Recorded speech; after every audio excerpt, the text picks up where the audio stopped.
Hi, I'm Al from Trekheads, and we're here to talk about the 9 Spoons Challenge, trek from Casablanca to Riga, and how to prepare for a long-distance bicycle trek from the perspective of a regular guy who used to love hiking and now has also crossed over to long-distance bicycle trekking.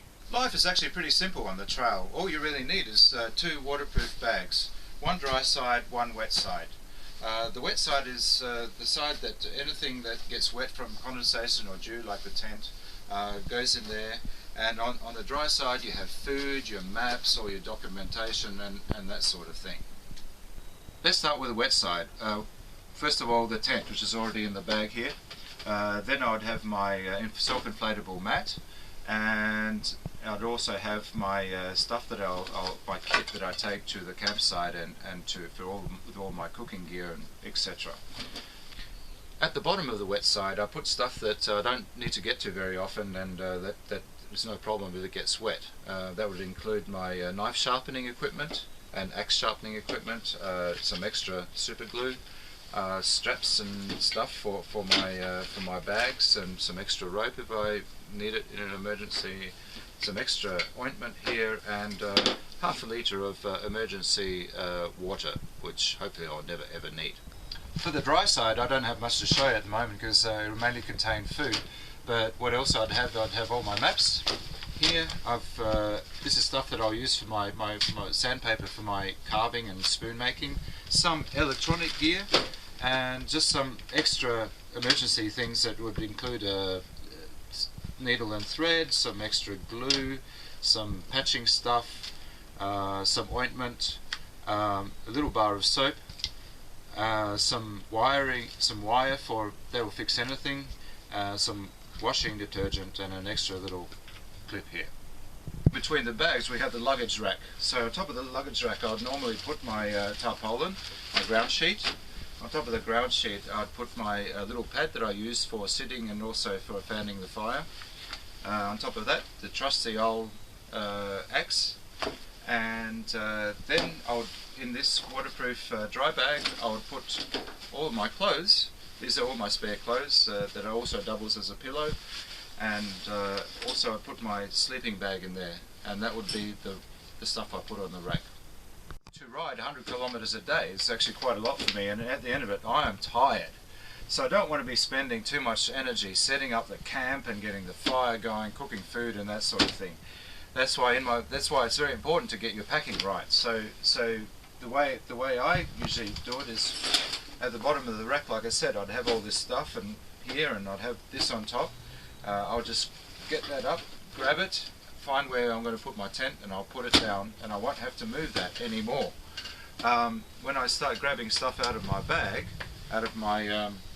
bag here, which is this will be my wet side of the bag.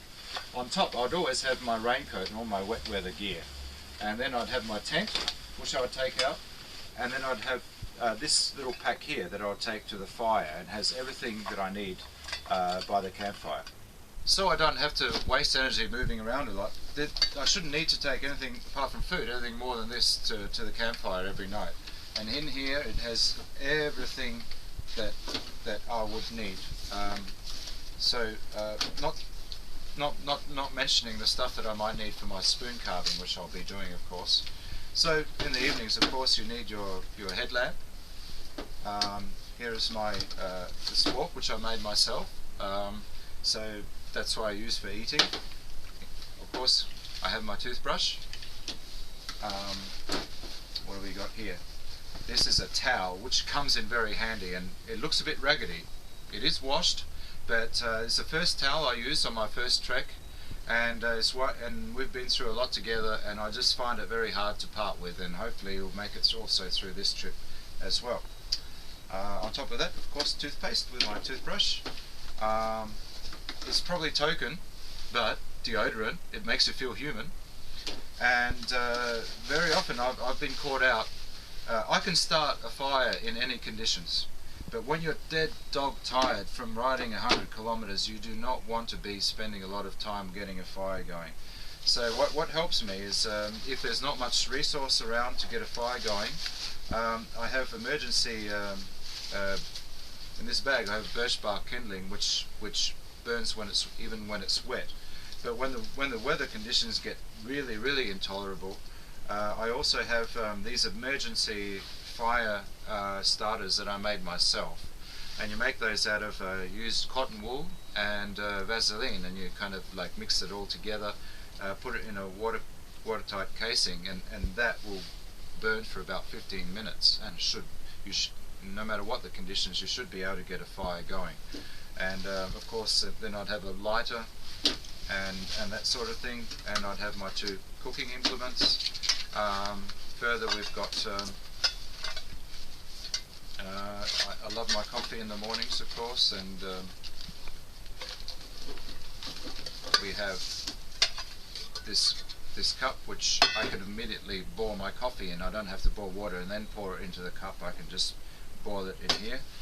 This is coffee mixed with sugar all ready to go, and this particular coffee tin has actually got a convex edge, and I thought, well, that's a waste of space, so I thought I might use it up and actually make that as my storage for extra gaffer tape, or what's it called, duct tape, that I might need for emergency. So that's stuff that I'll take by the campfire. And for my front bag, that's where I put all the stuff that I need quick access to. That would be number 1 on top, toilet paper. Okay, I have a medical kit here, some high energy food, snacks and that sort of thing. These will be optical glasses that I need in the evenings or whatever to see at a distance, and also my sunglasses. Some things that I might need crossing borders, maybe a passport and my credit cards and that sort of thing. This bag also is 100% waterproof, by the way. Also a very useful implement here, which is actually magnifying card reader, which is very handy. Also, rather than a Swiss Army knife, I prefer to use a multi-tool any day. This thing is the most handy tool that I've ever carried and ever used. Also, just for if my hands get a bit cold, I'll have these and they're good by the fire and breaking things with, like these universal working gloves, and a bandage just in case. Also some wire for fixing things. Wire will fix anything almost, as will duct tape. So these 2 things, also easy access requirements there. Also we have some zinc cream, which has a number of uses. It can block, it's 100% sunblock, and it also helps with gashes and rashes and that sort of thing. And then I've also got pawpaw ointment, which also helps with the inevitable rashes that you get from bicycle riding. Have a few little spare parts here, and also and then along the way, if something goes wrong and somebody puts me up somewhere, I've got this that I'll be giving as presents to people who might help me along the way or whatever. And also the inevitable Trek Heads stickers, where I'll be handing out those to people along the way, and help promote the ride and our site and that sort of thing. On top of all that, this is the only gear that everything I've shown you so far is what I would take on a long distance trek anyway. The only thing that's specific to a bicycle is just the spare parts of the tube, a few little tools here. These are for changing the tyre. A couple of little Allen keys that I don't already have in this multi-tool here. Puncture repair kit. Some sort of tools there to replace the chain with if I need to, or fix the chain. And some, we call them octopus straps in Australia. And that's about it. That's the only stuff that I'll take for the bicycle. Now, with regard to clothing, remember, I'm coming from the perspective of a trekker. So basically, the clothes that I wear wouldn't be much different from any other normal clothes that I'll wear on any other trek. And one thing that I'd like to emphasize about, if you're going to be doing long distance bike riding, is it's very possible that you will be riding in non-stop rain for days and days and days and days, which I've experienced. And believe me, it makes you miserable if you don't have the right gear. So I quickly learned that the only thing that I found as a best solution, it might not be conventional, but it's something that really works for me. And you have to think in context of riding for a long time. So basically, the solution I came up with is riding with rubber boots. Now, rubber boots don't get wet; they get a bit damp from the inside, but they'll keep your feet warm, and they'll never get soaking wet like they would if you were normally riding with any other sort of boots or shoes, for that matter. If you're wearing normal shoes or some other specialized bicycling equipment, I don't think there's anything that will stay dry all the time. It will get wet and then it will not dry out. The good thing is, even if these things do get wet, overnight they will dry out, and you'll be able to use them all over again, and they won't get smelly like shoes would, because if your shoes are wet for a month, you and other people will know about it.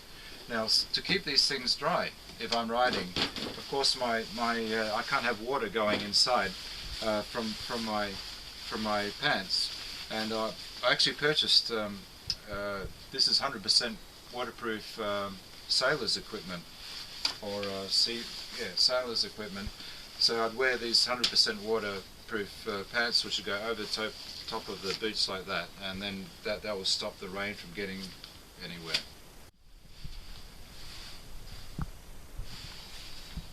Okay, what's that? Where does that go?